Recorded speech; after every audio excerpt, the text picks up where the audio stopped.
Bismillahirrahmanirrahim. Assalamualaikum warahmatullahi wabarakatuh. Alhamdulillahirabbil alamin. Allahumma shalli ala sayyidina Muhammad wa ala ali sayyidina Muhammad. Anak-anakku, sebelum kita memulai untuk pembelajaran pada pertemuan kali ini, mari kita berdoa terlebih dahulu. A'udzu billahi minasyaitonir rajim. Bismillahirrahmanirrahim. Rabbi zidni ilma warzuqni fahma waj'alni minas sholihin. Baiklah anak-anakku, pada pertemuan kali ini kita akan belajar tentang ketentuan penyembelihan hewan dalam Islam. Coba perhatikan gambar berikut ini. Sapi merupakan salah satu hewan yang halal dikonsumsi oleh umat Islam. Bahkan ada 2 ibadah dalam Islam yang dilaksanakan dengan menyembelih sapi. Oleh karena itu, setiap muslim harus memahami tata cara penyembelihan hewan. Bagaimana cara menyembelih hewan sesuai syariat Islam? Dalam materi ini kalian akan belajar mengenai ketentuan penyembelihan hewan, kemudian tentang tata cara penyembelihan sesuai syariat Islam. Ketentuan penyembelihan hewan dalam syariat Islam. Allah Subhanahu wa taala telah mengatur semua aspek kehidupan manusia. Ketentuan Allah Subhanahu wa taala tersebut harus dijalankan dengan benar.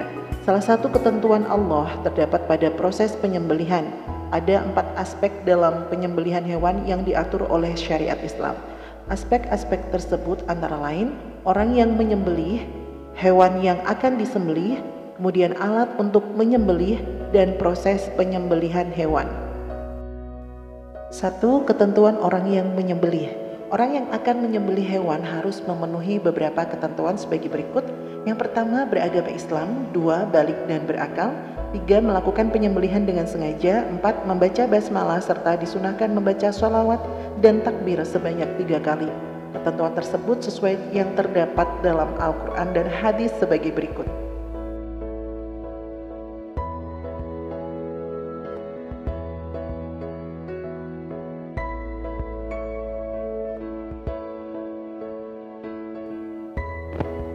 Dua, ketentuan hewan yang disembelih. Bagaimana ketentuan hewan yang boleh disembelih dalam syariat Islam? Hewan yang akan disembelih harus memenuhi beberapa ketentuan sebagai berikut. 1. Hewan dalam keadaan hidup. Hewan yang akan disembelih harus dalam keadaan hidup. Bangkai hukumnya haram dikonsumsi oleh umat Islam. Oleh karena itu, seorang muslim dilarang mengonsumsi bangkai hewan. Apabila seorang muslim menemukan hewan yang halal dikonsumsi dalam keadaan hidup dan terluka, ia diperbolehkan mengonsumsi hewan tersebut setelah menyembelihnya dengan benar.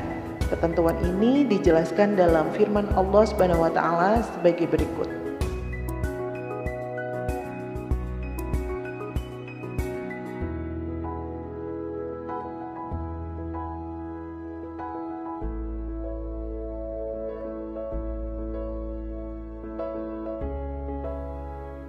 Kemudian 2, hewan yang halal dikonsumsi. Dalam syariat Islam telah ditentukan hewan yang dihalalkan dan diharamkan untuk dikonsumsi. Materi ini sudah kalian pelajari di kelas 8. Salah satu dasar diharamkannya suatu hewan untuk dikonsumsi yaitu adanya zat pada hewan tersebut yang dapat membahayakan tubuh manusia. Hewan yang diharamkan tidak boleh dikonsumsi walaupun cara penyembelihannya sesuai syariat Islam.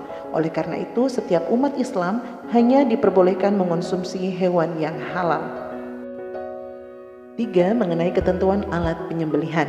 Alat yang hendak digunakan untuk menyembelih harus memenuhi syarat-syarat tertentu. Rasulullah Shallallahu Alaihi Wasallam bersabda dalam hadis berikut ini.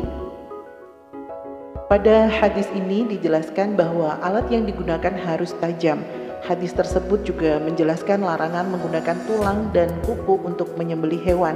Alat yang digunakan harus tajam, dapat mengalirkan darah, dan dapat memotong urat leher.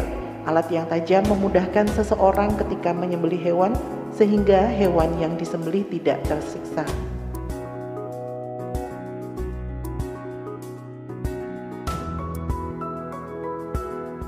Kehalalan hewan tidak hanya ditentukan berdasarkan zatnya, tetapi juga cara memperoleh dan cara menyembelihnya. Oleh karena itu, proses penyembelihan hewan harus sesuai syariat Islam. Proses penyembelihan hewan dimulai dengan memotong tenggorokan atau bawah leher. Pada saat itu penyembelihan dilakukan hingga terputus saluran makanan, pernapasan, dan 2 urat lehernya. Adapun proses penyembelihan hewan saat ini dibagi menjadi 2 macam, yaitu penyembelihan secara tradisional dan penyembelihan secara mekanik.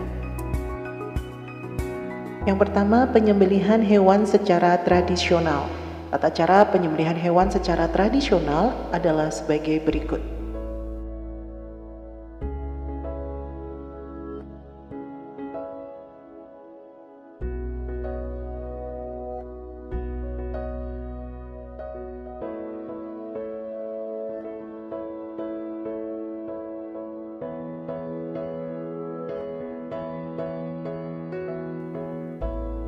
Berdasarkan beberapa cara tersebut, ada beberapa tindakan yang disunahkan maupun dimakruhkan dalam penyembelihan hewan. Tindakan yang disunahkan antara lain mengasah alat penyembelihan setajam mungkin, menghadapkan hewan ke kiblat, dan menyembelih di pangkal leher. Adapun tindakan yang dimakruhkan antara lain menyembelih dengan alat yang kurang tajam, menyembelih hewan di depan hewan lainnya, dan menajamkan pisau di depan hewan yang hendak disembelih. Yang kedua, penyembelihan hewan yang dilakukan secara mekanik. Tata cara penyembelihan hewan secara mekanik sebagai berikut. Penyembelihan hewan secara mekanik diperbolehkan dalam syariat Islam.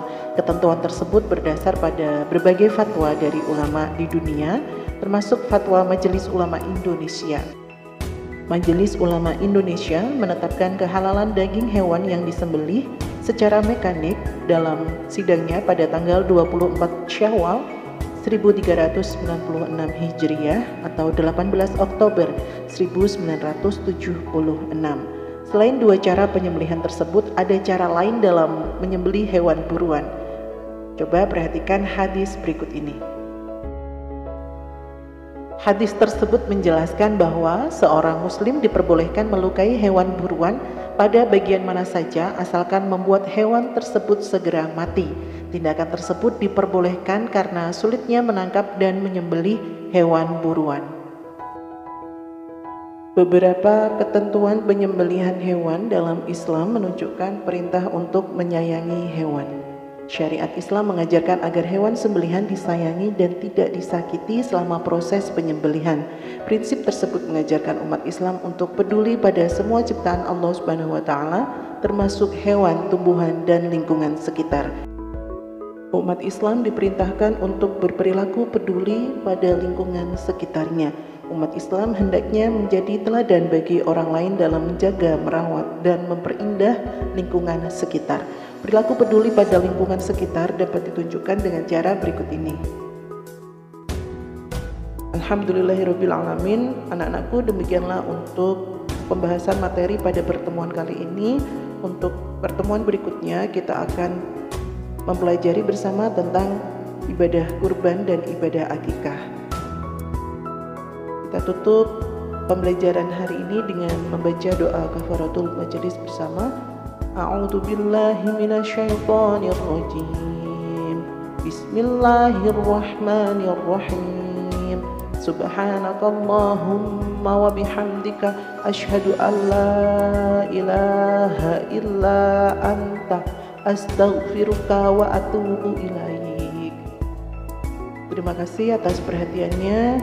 Pesan Bu Alaina, selesaikan semua tugas-tugas yang sudah diberikan oleh Bapak Ibu guru kalian dengan disiplin dan penuh tanggung jawab. Terima kasih. Assalamualaikum warahmatullahi wabarakatuh.